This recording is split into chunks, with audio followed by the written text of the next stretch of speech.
Go back to Genesis and the creation story. God's ultimate achievement was producing man. And he did that and he rested.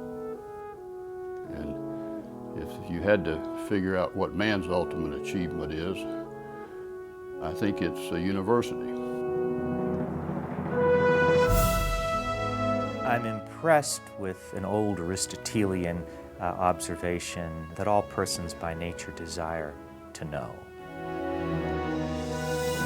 The classroom is a place where students are going to learn and engage with perspectives and discourses that are radically different than anything they might have had access to before, that challenge the very core of their being.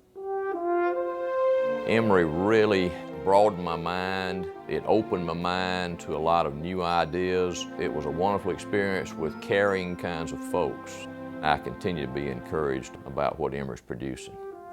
Our generation and the next generation will face in an increasingly smaller world that's interdependent. Emory has an increasing international focus that is the focus of many of our professional and graduate schools. All of these schools blend with them intellectual curiosity and a need to be part of a global network of citizenry.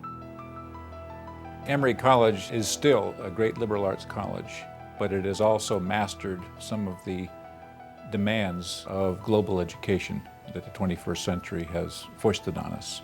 We understand that we are now global citizens. We need to invite people from all experiences, from all nations, cultures, races, religious backgrounds, to be part of this puzzle and come together and insist that we study truth. We've been working on an AIDS vaccine now since really 1992. It's a two-component vaccine. The person who developed the second component is active in his Jewish religion. I'm active in the Methodist Church. And the person who has just been critical in helping me in my lab, he's active in his Hindu faith. I think you have to have a very strong moral compass to do what we do. You are questioning current thought and you are trying to make it better, the way we think and the way we view the world for the next generation. That's called research. We are a top NIH research university. We are committed to excellence for the sake of excellence. There are some real values in having these kinds of disciplines within one campus. I think it is the university context that allows for those kinds of rich cross-fertilizations. It's very important that in addition to the standards of excellence in the research and scholarship and teaching, that there be a number of exemplars of the quality of a life of service.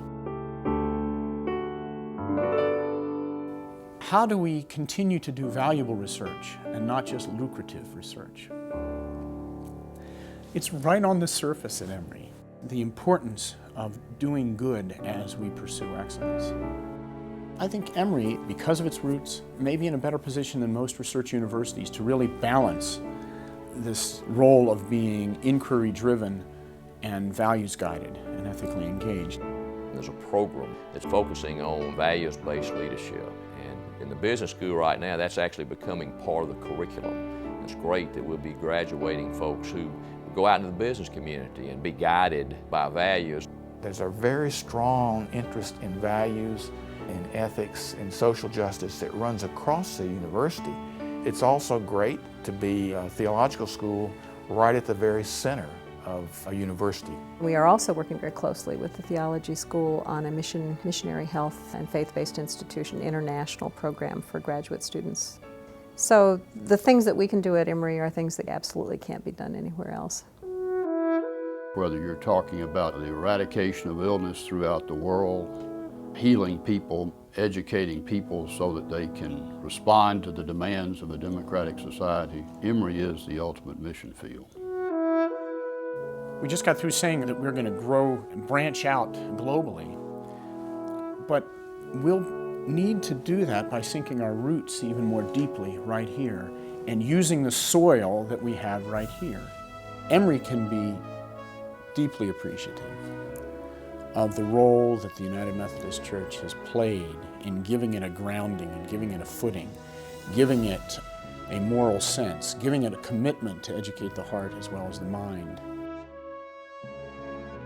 Certainly, the United Methodist Church can proudly claim the university not only as its child, but also as a major contribution to the life, to the training of leadership, and to the establishment, really, of profound moral and faithful leaders in this country. It's up to us now, this generation and our future generations, to take advantage of that firm foundation we've been given to go forward as a major research university, still in touch with what it means to be fully human, mind, body, and spirit.